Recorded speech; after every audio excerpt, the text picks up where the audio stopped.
괴물 같은 존재가 러시아 병력을 쓰러뜨리고 있습니다. 그것은 총알이나 폭탄이 아닙니다. 심지어 우크라이나의 드론도 아닙니다. 그 치명적인 비행 기계들이 러시아 군대에 큰 피해를 입혔지만 말이죠. 푸틴의 병사들을 죽이고 있는 것은 훨씬 더 사악한 것이며 그것은 시간만큼이나 오래된 적입니다. 러시아 군대는 말 그대로 병에 걸려 있습니다. 좀비 역병이 푸틴의 군대를 집어삼키고 있습니다. 이 역병은 러시아인들의 신체 중 가장 취약한 부위 중 하나인 눈을 노리고 있습니다. 잠시 당신이 러시아 군인이라고 상상해 봅시다. 전선에 배치된 당신은 이미 조국의 전술이 얼마나 낡아 보이는지에 충격을 받고 있습니다. 러시아의 공군과 지상군이 함께하는 합동 공격은 전혀 없습니다. 당신은 대부분의 시간을 참호를 파는 데 보내고 우크라이나의 드론이 날아다닐 때마다 그 안에 숨어야 합니다. 이제 참호가 집이 되었습니다. 축축하고 습기가 가득하며 전쟁의 잔해로 가득 차 있고 전혀 편안하지 않습니다. 주위를 둘러볼 때마다 전장에서는 결코 볼 거라고 생각하지 못했던 것들을 보게 됩니다. 쥐들 수십 마리나 됩니다. 잠자리에 누우면 쥐가 위를 기어다니고 식량과 물도 쥐의 표적이며 배설물이 널려 있습니다. 참호에 진흙에 섞여 있는 쥐들의 악취는 눈물이 날 정도로 심합니다. 하지만 곧 그 눈물은 훨씬 더 끔찍한 것으로 바뀌게 됩니다. 모든 것은 천천히 시작됩니다. 열이 나기 시작하지만 대수롭지 않게 넘깁니다. 이런 끔찍한 환경에서 아픈 건 당연한 일이라고 생각하지만 곧 복통이 찾아옵니다. 지휘관이 무언가를 시킬 때마다 고통으로 허리를 펴지 못할 지경입니다. 게으르다는 소리를 듣고 우크라이나 방어선에 자살 공격을 하러 보내겠다는 협박까지 받습니다. 하지만 당신이 할 수 있는 건 아무것도 없습니다. 울고 싶지만 눈에서는 눈물 말고 다른 것이 흐르고 있습니다. 그것은 붉고 끈적거리며 전장에서 어떤 군인도 보고 싶어 하지 않는 바로 그것입니다. 이것은 피이고 당신의 눈에서 흐르고 있습니다. 이 모든 것이 아무리 끔찍하게 들리더라도 이 악몽 같은 상황이 바로 지금 러시아 군인들이 우크라이나 전선에서 직면하고 있는 현실입니다. 텔레그래프의 보도에 따르면 일명 유행성 출혈열로 불리는 질병이 러시아 군대에서 가장 악명 높은 부대 중 하나를 감염시키고 있다고 합니다. 러시아의 틱톡 병사들로 불리기도 하는 아흐마트 대대는 이 질병의 몇 건의 확진 사례와 여러 건의 의심 사례가 발생한 것으로 알려졌습니다. 이 질병은 그들의 창, 눈, 신장까지 망가뜨립니다. 모두 러시아가 이들을 쥐가 들끓는 참호에서 싸우게 강요했기 때문이며 그곳에서는 질병의 원인으로부터 벗어날 수 없습니다. 유행성 출혈열 또는 의학적 명칭으로 신증후군 출혈열 HAFRS이라고 불리는 이 질병은 푸틴의 군대를 휩쓸고 있는 유일한 질병과는 거리가 멉니다. 계속 지켜봐 주십시오.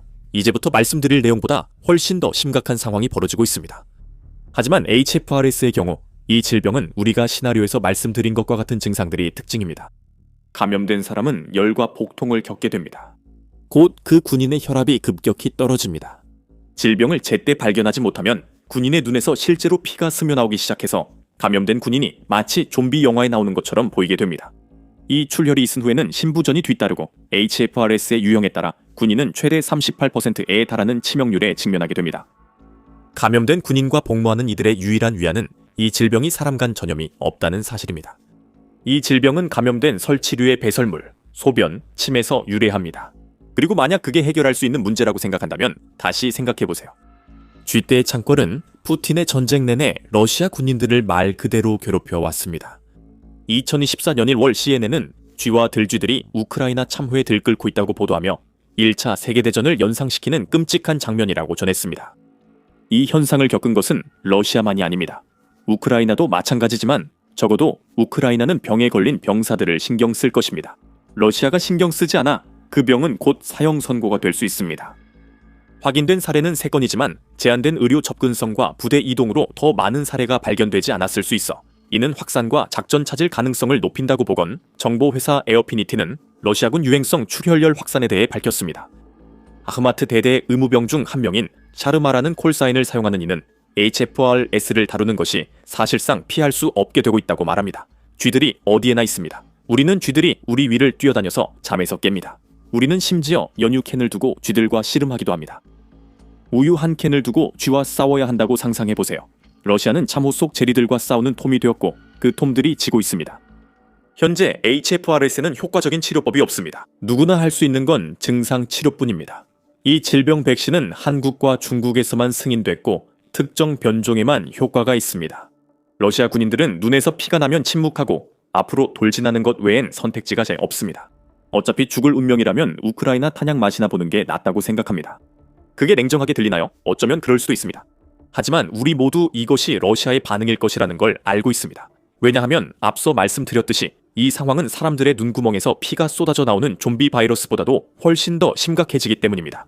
그 특정 질병이 시각적으로 끔찍하기는 하지만 러시아는 더 전통적이고 종종 더 위험한 질병을 가진 사람들까지도 싸우게 만들고 있습니다. 질병에 걸린 부대는 러시아 군대에서 흔한 일이 되었고 푸틴은 너무 절박해져서 병사들이 얼마나 아프든 상관없이 그가 가진 모든 병사들을 우크라이나의 지옥 같은 전장에 내몰고 있습니다.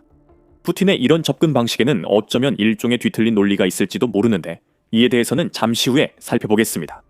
하지만 눈에서 피를 흘리는 병사들조차 전투에 투입될 것이라는 사실을 우리가 어떻게 아느냐고 묻는다면 러시아는 바로 이런 일을 할 것임을 보여주는 충분한 증거를 이미 우리에게 제시했습니다.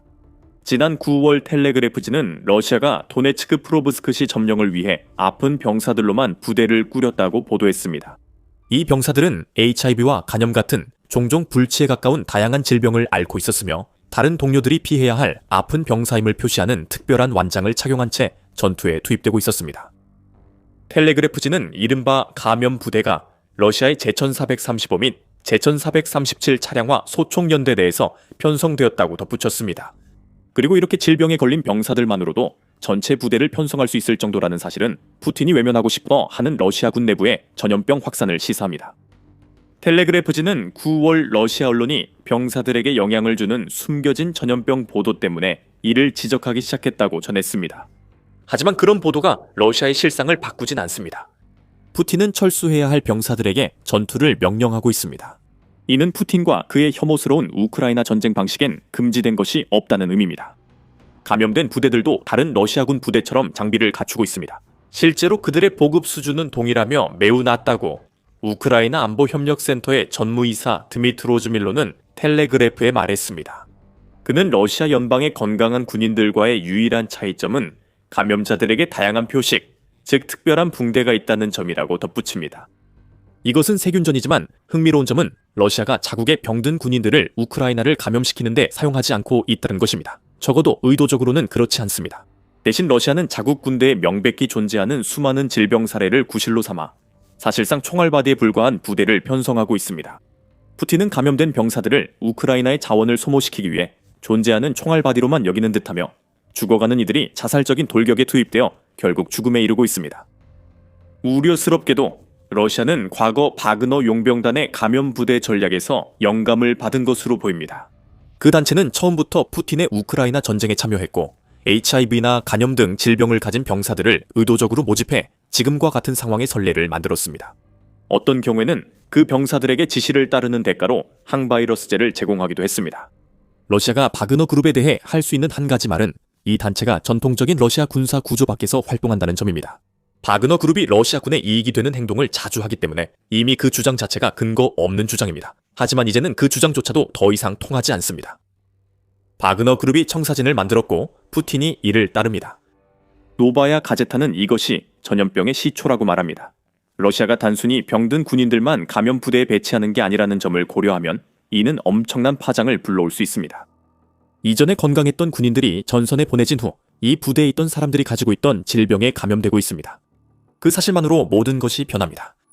참고로 여러분은 더 밀리터리 쇼를 시청 중입니다. 저희는 헤드라인이 아닌 전체 그림을 전해드립니다. 앞서가고 싶다면 구독해주세요. 지금 우리가 러시아 군대에서 보고 있는 것은 바그너가 하던 것과는 매우 다릅니다. 바그너는 아픈 병사들을 모집했지만 러시아는 그런 병사들을 직접 만들어내고 있는 것으로 보입니다. 가끔씩 발생하는 쥐열병은 그 증상이 아무리 끔찍하더라도 러시아 전선 전역에 만연하게 퍼지고 있는 전염성이 강하고 생명을 위협하는 질병들에 비하면 아무것도 아닙니다. 푸틴이 침공을 시작한 이후 러시아 군대에서 무슨 일이 일어나고 있는지에 대해 렌시시 몇 가지 통찰을 제공했습니다. 2025년 10월 이 의학저널은 2023년 4분기에 군대 내 HIV 감염이 전쟁 전 수치에 비해 20배 증가했다고 보도했습니다. 이 저널은 이러한 현상이 발생하는 여러 가지 이유를 제시했는데 그 중에는 러시아가 자국 군인들에게 적절한 의료 서비스를 전혀 제공하지 못하고 있다는 점도 포함되어 있습니다. 야전 병원에서는 일회용 주사기가 여러 군인들에게 너무 자주 재사용되고 있습니다. 이런 비상식적 의료 방식은 감염 군인 한 명만 있어도 문제지만 러시아는 아무 조치도 하지 않는 듯합니다. 러시아에 감염된 많은 군인들은 전선에 나가면 항바이러스 치료제에 대한 접근도 잃게 되어 더 빨리 사망하고 동료들에게 감염시킬 위험도 높아집니다. 이것은 푸틴이 러시아에서 HIV 문제를 해결하지 못한 증거입니다. 란셋은 2023년 자료에 따르면 러시아의 최소 16가의 지역에서 임신한 사람들 중 HIV 감염 비율이 1%를 넘어섰다고 밝혔는데, 이는 일반화된 유행병의 기준으로 여겨지는 한계치입니다. 푸틴은 국내 의료 시스템의 실패를 전선의 군인들에게까지 확대해야 한다고 결정한 것 같습니다. 어차피 푸틴이 왜 신경 써야 하겠습니까? 푸틴에게 이 군인들은 그저 자신의 대의를 위해 죽기 위해 존재하는 사람들일 뿐입니다. 노바야 가제타는 추가 정보를 전하며 HIV에 감염된 사실을 알고 군에 입대한 러시아 군인들 중 다수가 거액의 급여를 받기 위해 허위 의료 기록을 제출했다고 밝혔습니다. 다시 말하지만 푸틴은 그런 상황도 개의치 않았을 것입니다. 크렘린은 그의 전쟁에서 총알바디가 되기 위해 입대한 사람들의 과거를 깊이 파헤칠 생각이 없었습니다.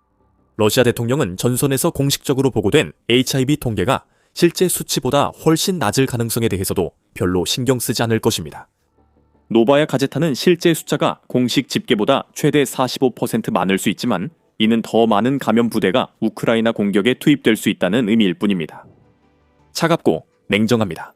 이게 바로 푸틴입니다. 러시아가 전쟁에서 소모전 전략으로 처참하게 실패하면서 러시아의 지도자인 푸틴은 점점 더 많은 인력을 확보하기 위해 점점 더 절박해지고 있습니다. 노바야 가제타는 러시아 감염 병사들이 절박하게 징집됐다고 전하며 이를 더 잘 표현할 말이 없다고 밝혔습니다. 크렘린이 허위 의료 기록을 기꺼이 눈감아준 이유 중 하나는 현재 우크라이나에 있는 러시아군이 2022년 9월 푸틴이 러시아의 부분 동원령으로 우크라이나에 보낸 30만 명의 예비군보다 자원병이 더 많이 강제로 구성되어 있기 때문입니다. 훈련된 병사들은 거의 사라지고 러시아엔 자원병만 남았습니다. 아픈 사람들, 범죄 성향자, 중독자들까지 모두 환영받고 있습니다. 이들이 군대에 필요한 기술이 있어서가 아니라 푸틴을 위해 돈 받고 죽으려는 의지가 있기 때문입니다. 하지만 그것조차도 충분하지 않은 것 같습니다. 유로뉴스에 따르면 푸틴은 러시아 군대에 줄어드는 병력을 보충하기 위해 순환시키면서 비자발적인 동원제를 도입하기 직전인 것으로 보입니다. 아픈 지원자들을 우크라이나에 보내서 다른 러시아 군인들에게 감염시키는 것이 병력 유지를 위한 나쁜 전략이 될 거라고 누가 생각했겠습니까? 우크라이나가 군인들을 죽이지 않아도 그들은 이미 죽고 있으며 전선의 HIV 감염률을 보면 다른 이들도 함께 죽음으로 내몰고 있습니다. 상황이 나아질 것 같지도 않습니다. 러시아 군의관 예부겐이 류바코프가 노바야 가제테 말하길 전투 지역에서는 군인들이 의학적 검진을 받지 않는다고 합니다.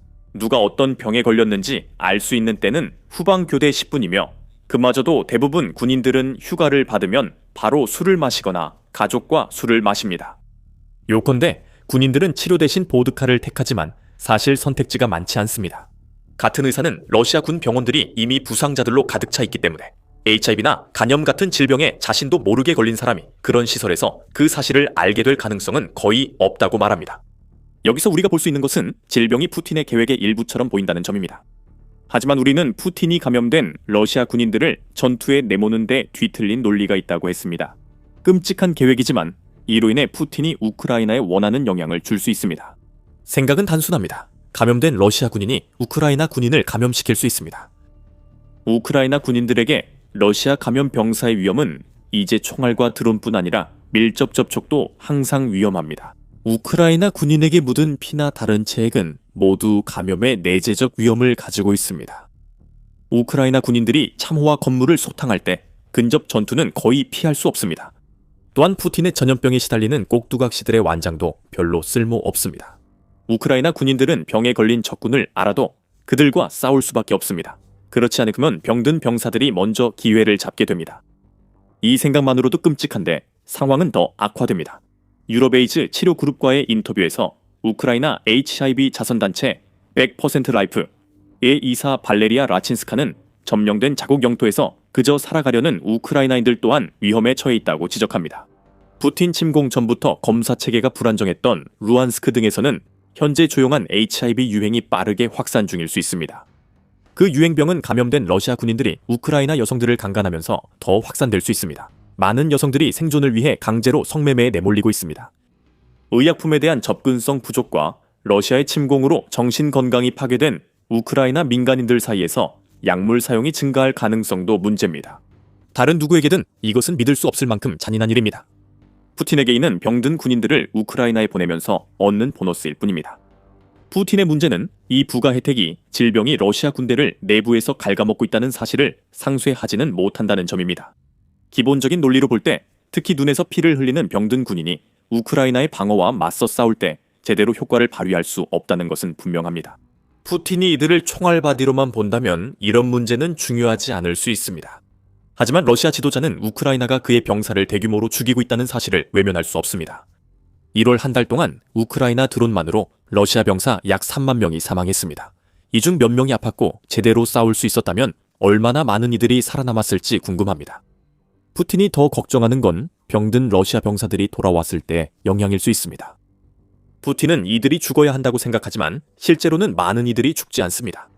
특히 전장에서 감염됐지만 이를 모르는 병사들에게 더 그렇습니다. 러시아로 돌아오는 병사들 중 얼마나 많은 이들이 치명적인 질병을 옮기는지 알 수 없어 이는 러시아에 더 큰 피해를 줍니다. 결국 카네기 재단에 따르면 이 나라는 HIV 환자의 50%도 채 되지 않는 사람들이 치료를 받고 있는 곳입니다. 또한 러시아 감염 병사 귀환으로 상황이 나아질 것 같지 않습니다. 이제 이것을 생각해 보세요. 이 나라는 인구 위기에 처했습니다. 2025년 말까지 이 나라 출산율은 여성 1인당 1.4명으로 푸틴이 원하는 2.0에 크게 못 미칩니다. 우크라이나 전쟁이 내일 끝난다고 가정해 봅시다. 수십만 명의 남성들이 러시아로 돌아오고 푸틴의 뜻대로라면 그들 중 많은 이들이 침공 때문에 시작하지 못했던 가정을 꾸리기 시작할 것입니다. 갑자기 돌아오는 군인들 중 얼마나 많은 이들이 HIV 등 질병에 감염되었는지 알 수 없다는 점이 큰 문제가 됩니다.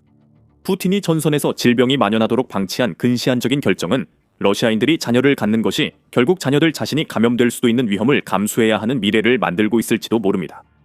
질병이 러시아 군대를 어떻게 삼키는지에 대해 많이 이야기했습니다. 이것은 미래의 일로 우크라이나 전쟁 후 감염자들이 돌아오는 시기입니다. 많은 이들은 자신이 아픈 줄도 모르고 알 방법도 없습니다.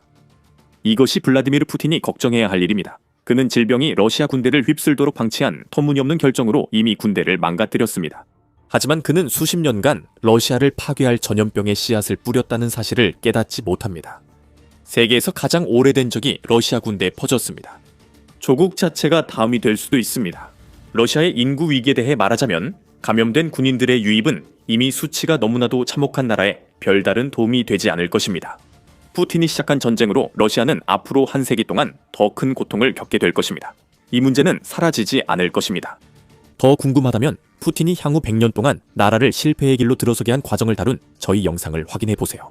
그리고 이 영상을 재미있게 보셨다면 더 밀리터리 쇼 채널을 구독하셔서 이런 분석 영상이 올라올 때 놓치지 마세요. 항상 시청해 주셔서 감사합니다.